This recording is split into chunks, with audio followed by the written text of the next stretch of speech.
Hey everyone, it's your narrator MK. So I watched the Demon Slayer Mugen Train movie twice, and I read the manga chapters from this arc, and I have some thoughts and feelings. So let's talk about them. But first, don't forget to like and subscribe. Your girl needs help with this almighty YouTube algorithm. If you haven't heard by now because you've been living under your proverbial rock, Demon Slayer Mugen Train became the #1 selling foreign language movie at the box office in the US, selling over $40 million and over $450 million worldwide. It even surpassed Spirited Away as Japan's highest grossing film. But is it perfect? Let's get into why and how it could have been just a bit better. By the way, this is your movie spoiler warning, and some spoilers for season 1. Now if you think I'm just going to bash the Demon Slayer movie, you can put away your trigger fingers and simmer down. The hype is real for this one. Aside from beautifully astonishing animation and a banging soundtrack, the movie really captured and elevated some of the emotionally poignant moments in the manga arc. I don't know about you, but I definitely shed a tear or two both times that I watched it in theaters. I think the movie did a really great job of bringing these manga chapters to life in the storytelling aspect. If you don't know, the movie is a straight canon continuation picking up right after the last episode of Demon Slayer Season 1,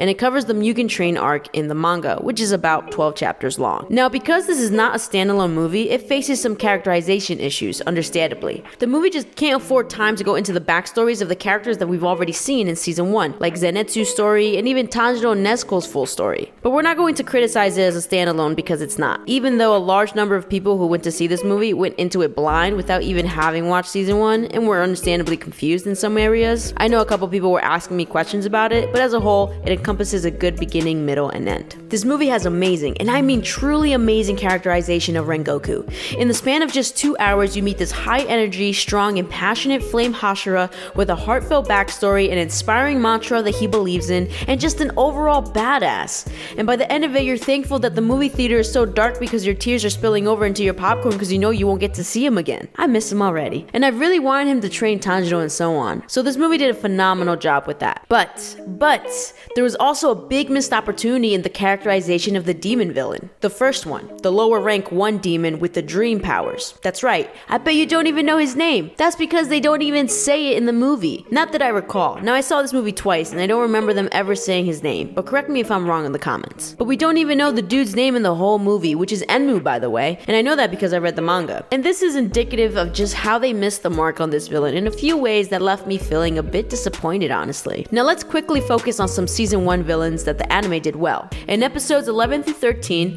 Tanjiro faces off against lower rank 6 demon Kyogai, and as Tanjiro is figuring out Kyogai's blood demon art, he asks him his name. Then we get a flashback of Kyogai when he was a human. He was a disparaged and failed writer who was told to stick to his other hobby of playing drums. From this flashback, we see what this demon was like as a human, where his blood demon art stemmed from, and we were able to relate and sympathize in some way. Right before killing him, Tanjiro tells Kyogai that his blood demon art was beautiful, and it not only warms Kyogai's dead heart, but also the viewers. The same goes for Rui, the lower rank 5 demon from the Mount Natagumo episodes. We learn that Rui pulls all the strings, recruiting other demons to play house with him in this mountain in order to compensate for his messed up childhood with his parents. In a flashback, we learn that Rui was a very sick child and that Muzan came to him and healed him by turning him into a demon. This led to Rui killing humans, and his parents were so traumatized by this that they tried to kill Rui and intended to take their own lives. But Rui of course killed them before that could happen. All Rui wanted was the bond and unconditional love from a family that he felt he never had,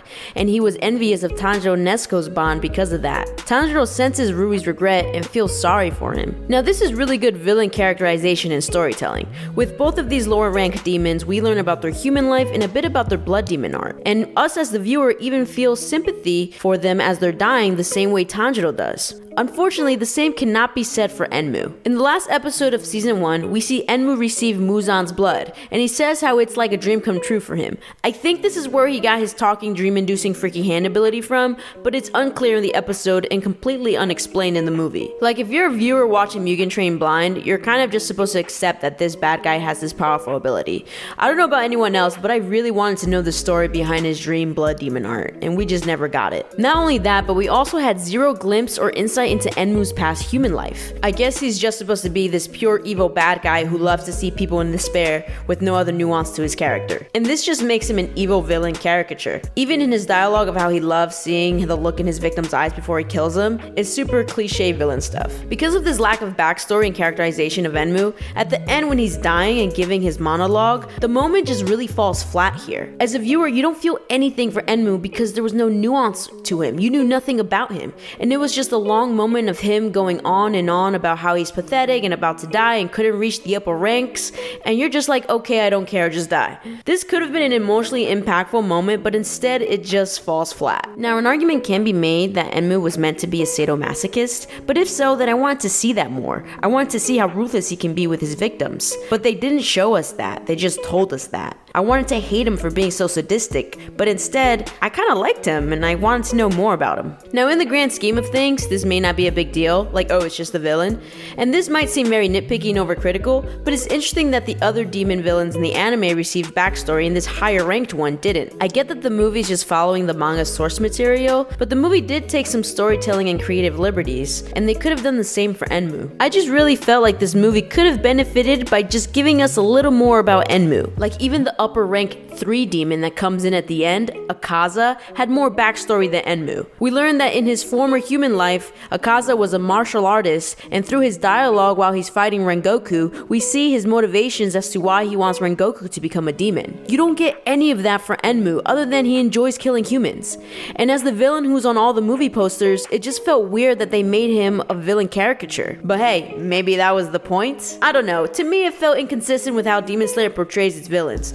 But let me know your opinion. I'm really curious as to how you felt about the 2 villains in the movie and your thoughts on the movie as a whole. I get that you can't give backstory to every bad guy, but as a movie, I was really hoping for it. There were obviously more parts that I loved about this movie than parts that I didn't, even though Best Boy Zenitsu didn't get nearly enough screen time in my opinion. I felt that him and Nezuko were very underutilized. I still can't wait for the moment in the anime when Zenitsu shows off his badassery and everyone gets to see it. Anyway, that's enough for me. I'm your narrator, MK, and don't forget to like and subscribe for more. It lets me know that you enjoy this kind of content and I really enjoy making it. And don't forget to check out my video on Demon Slayer characters. I'll see you in the next one.